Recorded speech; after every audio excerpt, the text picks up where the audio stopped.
మాజీ మంత్రి బాలినేని శ్రీనివాసులు రెడ్డి పూర్తిగా డిసైడ్ అన్నట్లే కనిపిస్తోంది. ఇక ఫ్యాన్ పార్టీ వైపు చూసే అవకాశం లేనట్లే కనిపిస్తోంది.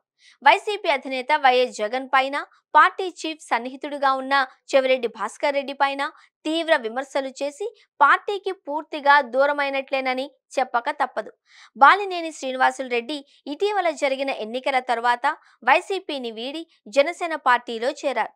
జనసేన పార్టీలో ఆయన చేరడానికి అనేక కారణాలు ఉన్నాయి. ఒంగోలు నియోజకవర్గంలో ప్రత్యర్థులను తట్టుకునేందుకు ఆయన గాజు గ్లాస్ పార్టీని ఆశ్రయించారు. పవన్ కళ్యాణ్ కూడా బాలినేనిని సాదరంగానే ఆహ్వానించారు. అయితే జనసేనలో తాను చేరి ఏ పదవి కోరుకోవడం లేదు అని బాలినేని శ్రీనివాసులు రెడ్డి చెబుతున్నారు. అదే సమయంలో ఆయనకు ఎమ్మెల్సీ పదవి వస్తుందన్న ప్రచారం జరుగుతోంది. కానీ దానిని బాలినేని కొట్టిపారేస్తున్నారు. తనకి ఏ పదవి అవసరం లేదు అని చెబుతున్నారు. అయితే అదానీతో జరిగిన ఒప్పందంలో తనకు ప్రమేయం లేదు అని బాలినేని అంటున్నారు. తన చేత బలవంతంగా సంతకాలు చేయించేందుకు అర్ధరాత్రి ప్రయత్నించారు అని, అయితే తాను కేబినెట్ అనుమతికి పంపడంతోనే దానిని ఆమోదించారు అని, తన డిజిటల్ సైన్ ను కూడా వైసీపీ నేతలు చేసి ఈ అవినీతిలో వాళ్ల తప్పు లేదు అని నిరూపించుకునే అవకాశం ఉంది అని బాలినేని బహిరంగంగానే చెబుతున్నారు. అదే సమయంలో చెవిరెడ్డి భాస్కర్ రెడ్డి చేసిన విమర్శలపై కూడా బాలినేని తీవ్రంగా విమర్శలు చేశారు. ఇటీవల జరిగిన ఎన్నికల్లో చెవిరెడ్డి ఒంగోలు ఎంపీ అభ్యర్థిగా పోటీ చేశారు. అయితే బాలినేని మాగుంటకు ఇవ్వాలి అని చెప్పినా అందుకు జగన్ వినలేదు.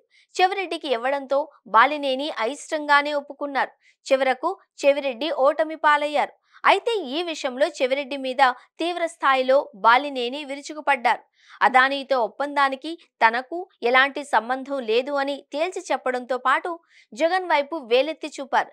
జగన్ కాళ్లు పట్టుకునే వ్యక్తి చెవిరెడ్డి భాస్కర్ రెడ్డిపై బాలినేని ఫైర్ అవ్వడం చూస్తూ ఉంటే వైసీపీని టార్గెట్ చేసినట్లే కనిపిస్తోంది. బాలినేని శ్రీనివాసులు రెడ్డి జనసేనలో చేరినప్పటికీ ఆయన కుమారుడు వైసీపీలో ఉండి వచ్చే ఎన్నికల్లో పోటీ చేసే విధంగా ఆలోచన చేస్తున్నట్లు ప్రచారం జరిగింది. అయితే తాజాగా జరుగుతున్న పరిణామాలు ఆయన కుమారుడు వైసీపీ ఎంట్రీకి అడ్డం పడ్డాయి అనే చెప్పాలి. అందుకే బాలినేని కుటుంబాన్ని ఇక భవిష్యత్తులో వైసీపీ అధినేత జగన్ దగ్గరకు తీయకపోవచ్చునన్న విశ్లేషణలు వెలువడుతున్నాయి. వచ్చే ఎన్నికల్లోనూ వైసీపీ కొత్త నేతకు ఒంగోలు నియోజకవర్గం టికెట్ కోసం సరైన అభ్యర్థిని వెదుకులాడాల్సి ఉంటుంది. బాలినేని పార్టీకి దూరం కావడంతో ఆయన ప్లేస్ కోసం అనేక మంది వైసీపీలో పోటీ పడుతున్నారు. మరి బాలినేని కుటుంబానికి మాత్రం ఫ్యాన్ పార్టీలో దారులు మూసుకుపోయినట్లేనని చెబుతున్నారు.